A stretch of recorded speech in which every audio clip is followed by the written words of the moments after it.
Joining us tonight in our center seat feature, Republican presidential candidate and Texas Congressman Ron Paul. Congressman, thanks for being here. Thank you for having me. We have started this looking at the position of our center seat guests. We have a new Fox News poll out today, and you take a look at this. You are at 9% in this new national poll, and you see Kaine, Romney, Gingrich, and Perry there. A new CNN Time poll in New Hampshire has you in third at 12%, and the same organizations in Iowa have you at third in 12%. What do you see as your path to the Republican nomination? What do you have to do in these early states? Well, you know, a lot of individuals come and go in these polls, up and down, and my support has been pretty steady and continues to grow. So I have to continue to do what I'm doing, more so, and we're very pleased with it. We raise the money that we need. I need to be out there campaigning. We do our television, but we have to do well. We have directed most of our attention to New Hampshire and Iowa and Nevada, you know, the early states. But I would say that come January, it'll be make or break for us, there's no doubt. You've just raised about $2.5 million on this money bomb, and you've done this a few times, but this one specifically points to what organizations that are tied to your campaign, Black This Out, say is unfair media coverage. And the quote is, "You are trying to control the outcome of this election directed towards the media and will never cover in fair, reasonable, and journalistic manner the only candidate that can beat Obama, so we have resolved to counter your efforts." And you raised a lot of money. Do you believe you're getting unfair treatment in the media? I don't know. I think at times it's distorted, but I don't know if I want to use the word unfair because I know how the media works. I mean, there's one thing when I essentially tied, you know, in Iowa for the Ames straw vote. I mean, it was barely mentioned. Sometimes it would be mentioned, oh, they know who's in first and third and fourth. So the supporters don't let anything go by on that. And they Tell usually, me about it. But I try to think about my policies and keeping up with the news. Just for the record, you have appeared on Fox since your announcement that you were running a total of 43 times and 70 times since January of 2011. Oh, I'm so tired. That makes me tired. So we are giving you a lot of time on this channel. Steve. Congressman, I've spent some time over the past couple days with your plan to restore America, and there is, I think, a lot in there that Republican primary voters will like, eliminating government departments like education, HUD, and others. One thing that I think might raise eyebrows is the cuts in defense spending, some $200 billion below President Obama's fiscal year 2012 levels. Former Defense Secretary Bob Gates said that such cuts would be catastrophic in terms of our capabilities. And I wonder why people should trust your judgment over that of Bob Gates. Well, I think what is catastrophic is what's happening to our debt and the world financial system, and part of it is our military spending. See, I don't cut defense. I cut military spending, which doesn't, from my viewpoint, you know, help our defense. We're all around the world spending a lot of money. But, you know, even if we go down to the 500 or so billion that I talk about, we'd still be 5 times more than what China would have. And if you look at all our spending plus all our allies, it's literally 70% of all the world military spending. We have so many weapons. Who's going to attack us? Nobody's on the verge of invading us or attacking us. So I think the crisis in finances has driven me for 40 years, because I got involved in this because I saw what was coming once you know, we accepted this new monetary system. And everything is a part of it, all the spending. But you know, this sovereign debt crisis is about to explode in our face. Today, I thought it was pretty interesting to know that the oldest bank in the history of the world since the 13th century is on the verge of going broke. So that tells you how significant this is. So I don't feel like I'm taking anything away from defense. I think we're stronger. When somebody like Bob Gates and other uniformed military leaders say that you're Panetta and others, Joint Chiefs Chairman nominee, say that this is weakening America's capabilities. I mean, there's no question that it would leave America a weaker nation. You don't think so? No, I just disagree with him. But he also said that anybody who thinks about another war, another invasion, needs their head examined too. So I'm trying to head that off. No, I wouldn't do it if I thought I was weaker. I believe strongly in the Constitution. There's only one group that can have a strong national defense. That's the federal government.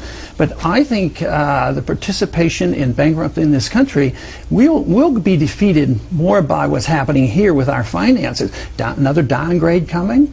I mean, how long can we continue to do this? And, you know, in theory, we're borrowing this money from overseas in order to keep this military operation going. But I don't think for 1 minute we're going to be less safe. Matter of fact, a lot of people could make an argument that we could be more safe if we concentrated on defending this country, worrying about our borders, and instead of worrying about figuring out where the borders are between Afghanistan and Pakistan. Speaking of banks, Juan? You know, Congressman Paul, I wrote earlier this year, this is the age of Ron Paul, because, you know, you look back at the '08 campaign and a lot of the things that you stood for, the debt that you're now talking about, smaller government, that became the heart and soul of the Tea Party and the Tea Party movement. Now, as you watch the Occupy Wall Street movement, do you see them as reflecting some of your anger and frustration with the Fed and with the federal government? Wall Street? Yeah, I do. I don't think that, you know, I can say, well, everything that's happening on Occupy Wall Street is something, you know, that I fully endorse. But I think it's this frustration. I think it's a frustration with the American people, not just tired with Obama, but tired of the Republicans. They're looking for something else. So this is why the election occurred last year with the Tea Party movement, but that hasn't satisfied everybody. This is why I didn't like the idea when I think Keynes said that these people ought to just go out and get a job. Well, I blame the victims. But there are some there that would advocate positions that I bet we might agree we shouldn't be advocating. I advocate the market, but I complain that this 1% are very wealthy because they get benefits through the inflationary system, through the contract system, through the military expenditure system, through the bailout system. So I identify with them, and a lot of them are anti-Federal Reserve people that are there. But some of them just say, well, the solution is just raise taxes on the rich, and they put everybody in the same category. Everybody who's made money is a bad person, and I don't believe that. Congressman, on the issue of immigration, this is what you said in one of the debates. Take a listen here. I think this fence business is designed and may well be used against us and keep us in. In economic turmoil, the people want to leave with their capital, and there's capital controls and there's people control. So every time you think of a fence keeping all those bad people out, think about those fences maybe being used against us, keeping us in. Charles. Keeping us in. Any piece of territory, large or small, that is fenced in and for the purpose of keeping people in is by textbook definition a prison. Is the United States a prison? Well, I think, you know, there was a Iron Curtain once. I think of what we're developing here as a financial Iron Curtain in a way where you can't travel back and forth. I've lived on both borders. I did my medical training, some in Michigan and I lived in Texas. And it was always nice that I could go back and forth with no passport. So it's very difficult. So not only do we use the excuse of watching for the bad guys coming into our country to control us. Currency and capital controls are very common when you get into difficulties. I'm thinking about the financial controls where you don't have freedom to leave, and they already do exist. People who expatriate, so that wasn't literal. Your fence reference. Well, I was thinking of it probably more in finances, but you know, if it deteriorates, if our system deteriorates, which is quite capable, when this thing breaks down, there will be more people control. These ID cards, you know, the ID cards, the real ID card they had. Well, one of the reasons why the states didn't like it, well, it costs money, but that means you and I have to carry it, or we're discriminating. So we say we want to protect the borders in and out, so we end up with the ID card. Just this last week, there's checking people in Tennessee, you know, just like the TSA, on our automobiles. Congressman, in this century, capital travels through computers, not in a suitcase across the border. Are you worried that Americans are going to be stopped at the border with a fence and not allowed to leave? Financially, I think they will. Even with computers, they can put a lot of controls on you. But with a fence, that doesn't. No, I'm not even for a fence. That's not going to stop a wire transfer. Well, they can put financial controls. They've had wire transfers for years, but they have tax. You know, the IRS knows what's going on. You have to report everything. So what I want to do is bring all that money back, not inhibit it from going on. People have a freedom to leave. They should be able freedom to take their assets. It's a well-known fact. Now, if you say the conditions are such, hopefully you're right. It'd be nice if we can circumvent their desire, but it's inevitable. When you have financial crisis, they put on currency controls and capital controls. I mean, it's been. My point is that a fence never stopped a capital a money wire No, it never transfer. stops illegal immigrants either. We're back with our center seat segment and Congressman Ron Paul. Now turning to foreign policy. Charles, start with you. You've said that it would be natural for Iran to want to acquire a nuclear weapon, and it would be of no concern to the United States. Well, what if Iran then proceeded to use the weapon to annihilate Israel and kill 6 million Jews? Would that be of concern to the United States? I think you misstated my position. It's a big concern. I don't like nuclear weapons. The less, the better. I have said that right now we don't have concrete evidence that by our CIA or the United Nations that they're on the verge of it. And I don't think that we have enough reason to go to war against Iran. I was in the military in the 60s, and the Soviets had 30, 40,000 of these, so I know a little bit about, confronting an enemy. But Israel, has a few of those weapons themselves, like about 300. I think Israel sacrifices way too much sovereignty to us. You have to ask us to deal with their borders and what they can do, both defending their borders or dealing with their friends. And right now, Israel is more vulnerable than ever because of the breakdown of all our puppets over there. But Ahmadinejad, the Iranians, they're not going to attack somebody with a weapon they don't have. They're not even capable of producing enough gasoline for themselves. Would you keep sanctions on? No. Why put sanctions on them? We took sanctions off the Soviets, and they murdered hundreds of millions of people. Congressman, in the debate, and in China the same way. We dealt with the Chinese are pretty vicious. So far, the Iranians have not invaded any other countries, and I know they're very difficult, but they haven't invaded their neighbors, and they haven't been threatening to invade us. In the debate, you said, why wouldn't it have been natural for the Iranians to want a weapon? They'd be given more respect. Why should we write these people off? We should stay out of their internal business. So essentially, you're okay with Iran getting a nuclear weapon. I don't think it's our business to decide. But a good example of this is Libya. Libya is sort of our friend, and then they became our enemy, and then we forgave the killer of Lockerbie, and then we said, would you give up your weapons? And he gave up his weapons, then he got clobbered. So with NATO, with us. So it's a good lesson. Hang on to your nuclear weapons. Maybe they'll respect it. Is there any situation, Congressman, where you would deploy U.S. troops abroad? If our national security was threatened, but if Iran has a nuclear weapon and it's potentially threatening us, did we attack Russia or China?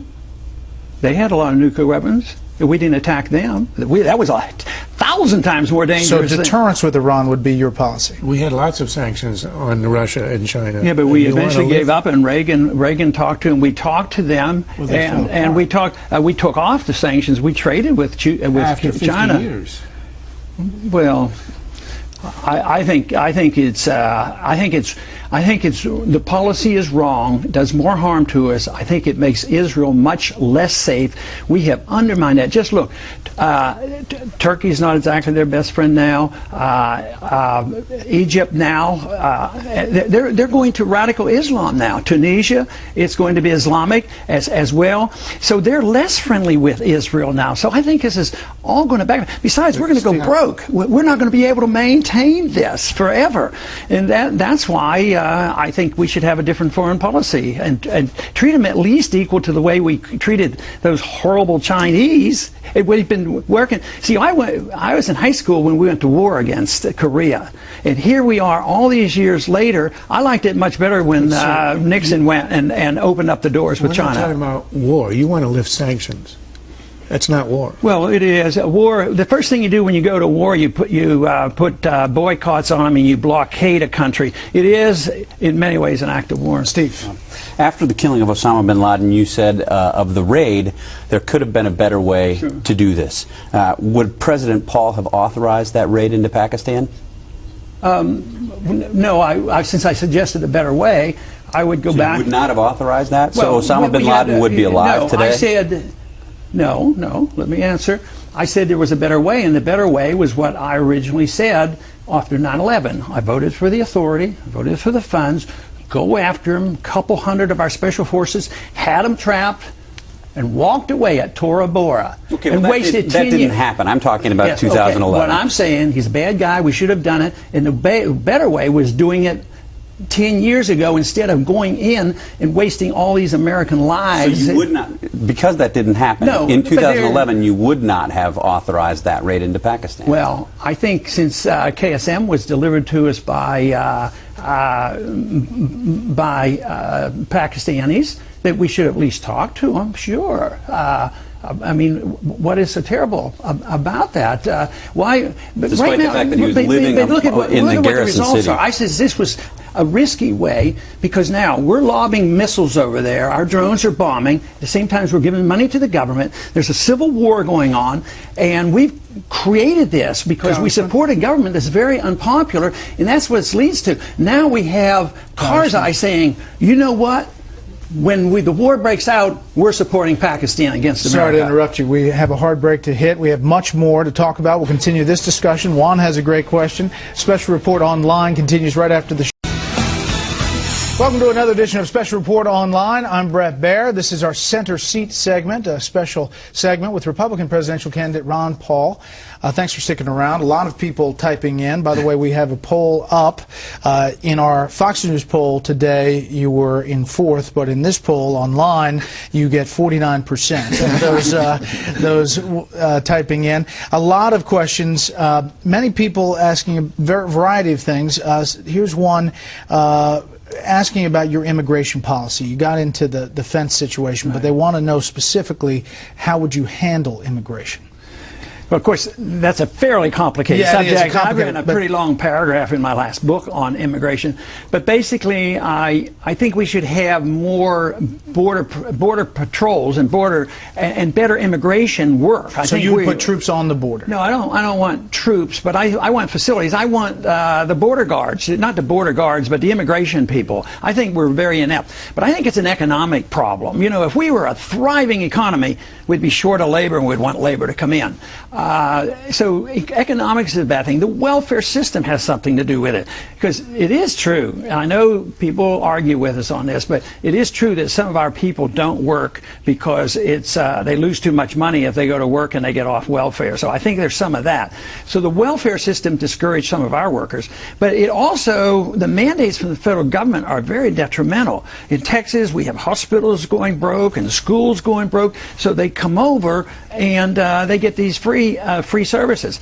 I would think that there should be no amnesty, no easy way, even if you have to deal, and I think there's no way you're going to send 15 million people home.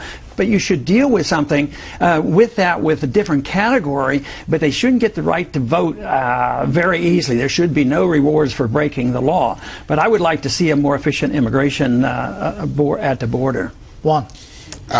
So far, in that seat, the center seat, we've had Michelle Bachmann, Santorum, even Gary Johnson and John Huntsman just yesterday.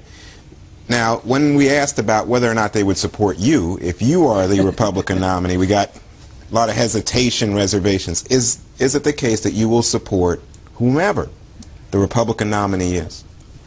Well, I would check out their platform by that time. I would think that they would have to have a certain position on the Federal Reserve, certain position on cutting spending, certain position on civil liberties, and if they shift a little bit, I quite well may be able to. Well, it sounds like you're saying no. So let me then follow up with this question. I would have to make a later decision. Yeah, you're not saying yes. Okay, so what happens then? Everybody in this town thinks there's going to be a third-party candidate, an independent candidate. If you don't get the Republican nomination, could that independent candidate be Ron Paul? No, look, Juan, you have to realize, let's say I was thinking about that, and I said that. then it would undermine what I'm doing. I'm running for president. I'm doing pretty well. I'm in third. So no, I'm running for president in the Republican Party. I'm doing very well. And last time they wondered about it.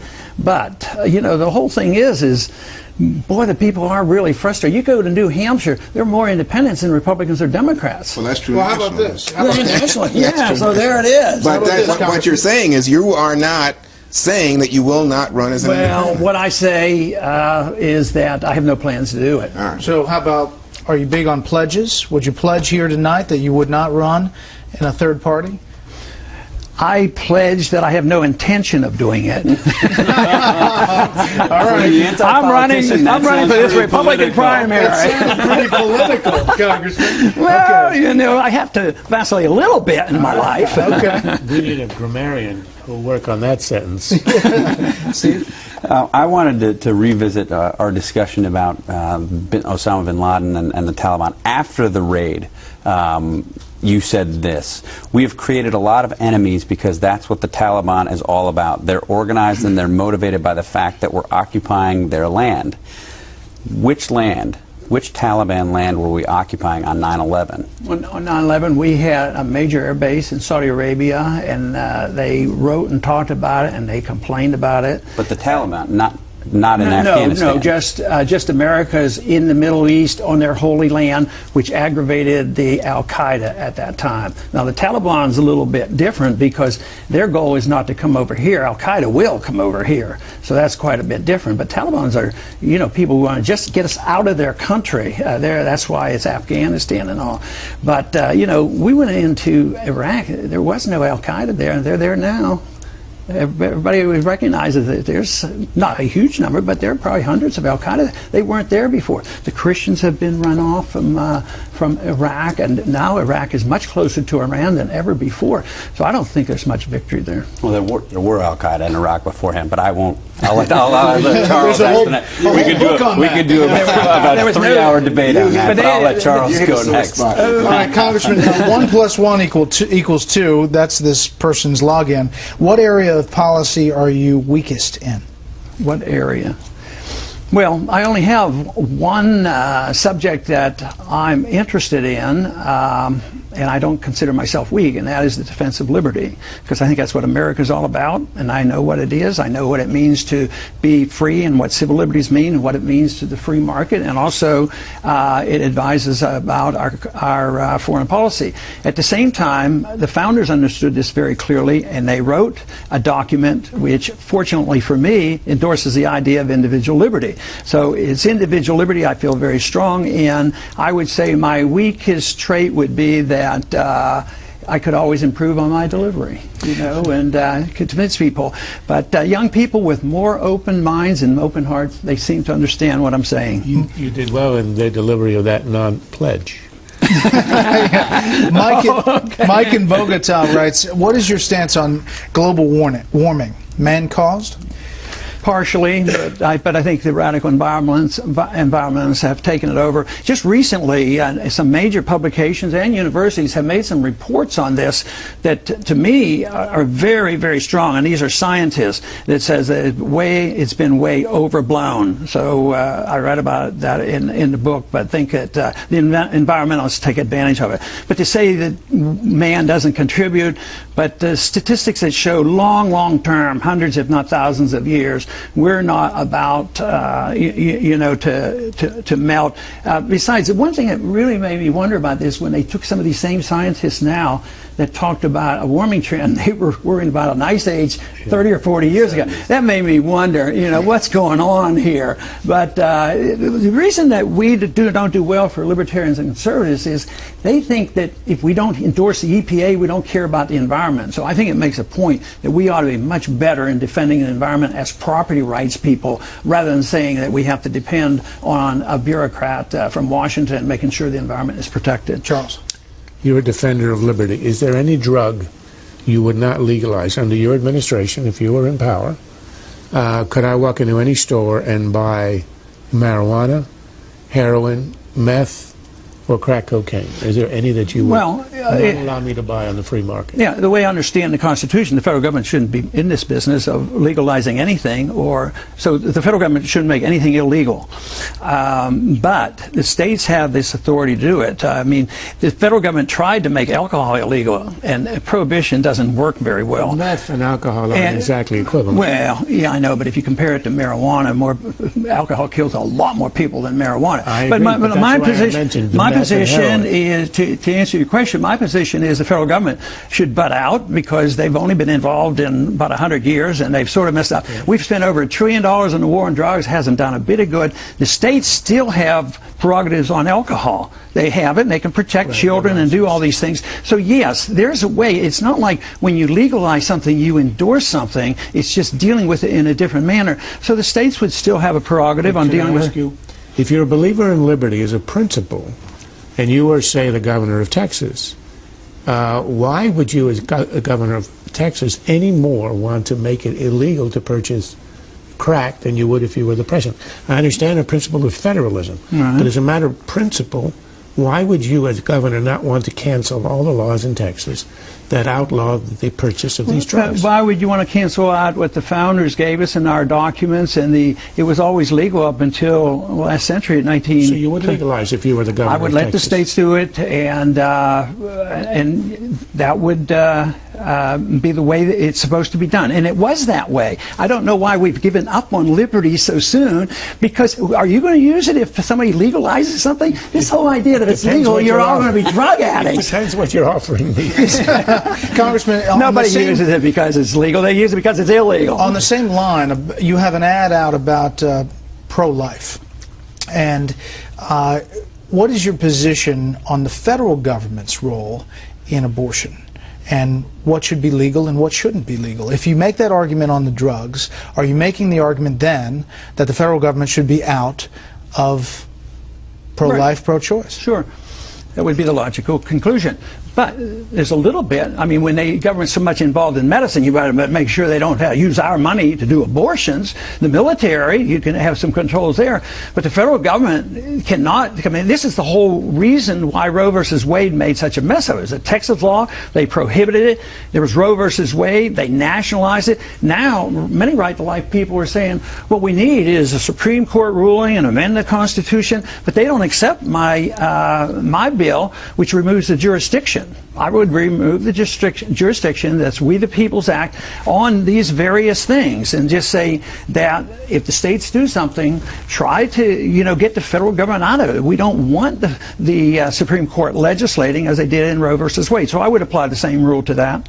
So the states would make the decision, and not the federal government. The state would do it. Congressman, let's go to Republican politics. This week, Rick Perry said it's good politics to keep the birther issue alive. Now, he's gone back and forth on this, but do you think it's good politics to kind of prod and poke at President Obama over where he was born? No, I don't think it's good politics. I think it's probably bad politics. But one thing about that, why didn't anybody ever ask whether his mother was a citizen? If she was a citizen, it wouldn't have to be an automatic, and it would make the whole thing moot. No, I don't think it's good politics at all. I never bring the subject up. Steve? When I was watching the video of your rollout of the plan to restore America, one of the things that surprised me was you don't call for the abolition of the Fed, at least not right away. Right. So who would your Fed chairman be? Jim Grant, probably. And what are his main arguments? He's an Austrian economist. He has experience on Wall Street. He's brilliant. He's a good historian. He'd quit printing money. No, I don't call for the abolishment, but almost all the things that I have done and proposed, like in medicine, I want medical savings accounts, I want a transition, I want freedom of choice schools, just make sure we never make it illegal, that we can't have homeschooling and private schooling, and just legalize competition. In money, the bill that I have is to legalize choice, take off taxes, sales taxes and capital gain tax on money, which is gold and silver, because that is, the Constitution still says gold and silver is legal tender. So, but to close down the Fed tomorrow, even back when I was on the Gold Commission in the early 80s, it was my same position. This is Hayek's position, competing currencies. And this way you don't have to be disruptive and say, we're going to close down the Fed. the financial system is going to close itself down. That's what I fear. That's why I think it's so desperate that we get control of this budget, because every single day we're getting closer to something bigger than we've ever had before. What would you do to help the Europeans out, especially if you look at what's going on in Greece, that could have terrible repercussions on our economy? It's a global structure. We can't kind of wall ourselves off. So what would Ron Paul do if he was over at the Fed to help Greece out, or would you ignore it? I'd keep my hands off, because the only thing you can do is print more money. See, it looks like our economy was saved by the bailouts and the Fed creating $15 trillion and sending $5 trillion overseas. Sure, it temporized it, but it's also ushering in the age of inflation, and it's perpetuated. There's no inflation. Oh, it's 9% right now. If you use the old CPI, it's 9%. And even our own government admits it is over 3 today. It's tiny. Come on. Talk to this consumer. Do you go shopping? Congressman, if you're okay for a couple more questions, I know we're at 7:15. If you're okay, Mans of South Carolina wants to know who your VP pick would be. I'm going to win the nomination first before I pick him. Matt Simon would like to know how President Paul would immediately stimulate the economy. Immediately. Well, since I want the troops home, and I can do that as president, you bring the troops home from Korea and all these places, have them spend all that money here. And that would be a little boost until we iron out our foreign policy, but bring the troops home and let them spend their money, and send a signal that all the regulations written and all the executive orders that compounded our problems in the financial sector, the president can do a lot to change that. We're over-regulated and overtaxed. You need Congress to get the taxes back in order, but you need to send a signal. We're going to live within our means. We're going to have sound money. We're going to shrink the size of the Federal Register, and we'll go back to sanity and have our Constitution back someday. Jeff says, what about the fair tax? Where do you stand? I probably would vote for, I'm not a co-sponsor, the fair tax is the sales tax, and I don't think it's completely fair. It's not fair to retired people, and it's not fair to, it's a regressive tax. I think the poor, get stuck with that. What would your tax plan be? 0, 0, 0. I mean, I would like to get rid of the income tax and the corporate tax and shrink the size of government. And we only have had an income tax since 1913. So wait. Anything 0, 0, 0. You mean to tell me? Yeah, I know. But what is the real President Paul going to do on taxes? I'd do anything I can to lower them. Anything and everything. Tax is a burden. But the reason I don't emphasize that as much, and I'm not on any bills, is spending is the tax. Spending takes the money out of the community, then they tax us, then they borrow it, and then they print it. And it all goes back and destroys the economy, pushes the prices up for the poor, and the poor suffer more than the rich. The characteristic of the destruction of a currency, we're about 98% devaluation since the Fed came in. When you destroy a currency, and this comes from Austrian economics, that there's a transfer of wealth from the middle class to the wealthy. And this is why the Wall Streeters are right, but I'm not sure the occupiers understand this. But this is always the case. And then they get the control and the power, they get the bailouts. But what happens to the middle class? They lose their jobs and they lose their houses. So But if you do a massive cut at the beginning of a Paul presidency, right, doesn't that in itself affect the economy in a detrimental way immediately? Not necessarily. Study what happened after World War II. 10 million people came back. They weren't given jobs. The military budget was slashed, I think, approximately 50 or 60%. Taxes went down. And all of a sudden, jobs became available again. But they didn't have to worry about 10 million people. Where were they going to go? And I'm not even advocating that. It's going to be through attrition. My program it gets rid of people through attrition, and it won't be overnight, just as the Federal Reserve is through attrition and through gradual changes. Charles, last one. Well, this is sort of out of left field, but if a major waterway, the Suez Canal or the Panama Canal, fell into hostile hands, what would you as Commander-in-Chief do, if anything? I'd look at it and study it and find out if it was a threat to our national security, and go to the Congress, find out if they want to declare war, who the enemy is, and take care of it and get it over with. Clive in Ireland, Dr. Paul has delivered 4,000 babies. Is that harder than politics? It's Well, I better not say what I was going to say. It's messier? Was that what you're going to say? I mean, it's a lot more enjoyable than being grilled. You know, medicine is wonderful, and delivering babies was wonderful. And as my wife always said, you know, an OB doctor is one of the few doctors that gives you something. A lot of times, a doctor can only give you your health back. There was something very wonderful about it, and I loved it. Like I said, they didn't usually give me too much grief. Those babies were glad to get out. Do you need to win Iowa? Where do you need to finish? In the top. I would be disappointed with third, but I should be. I mean, if I come in third, I'm still alive, but I think I better do first or second in a couple of those. I have to do well in January. Okay. Congressman Paul, thank you very much for the time. I think we set a record online. We'll check it out after this. Oh, please let us know. Thanks for watching Special Report Online. And remember, we have had you on quite a bit. So tell everybody that's a supporter that we're all right. Okay. Join us Fox News Channel every weekday, 6 p.m. Eastern for Special Report. We'll see you next center seat next week. Herman Cain on Tuesday. Control Room. See you later.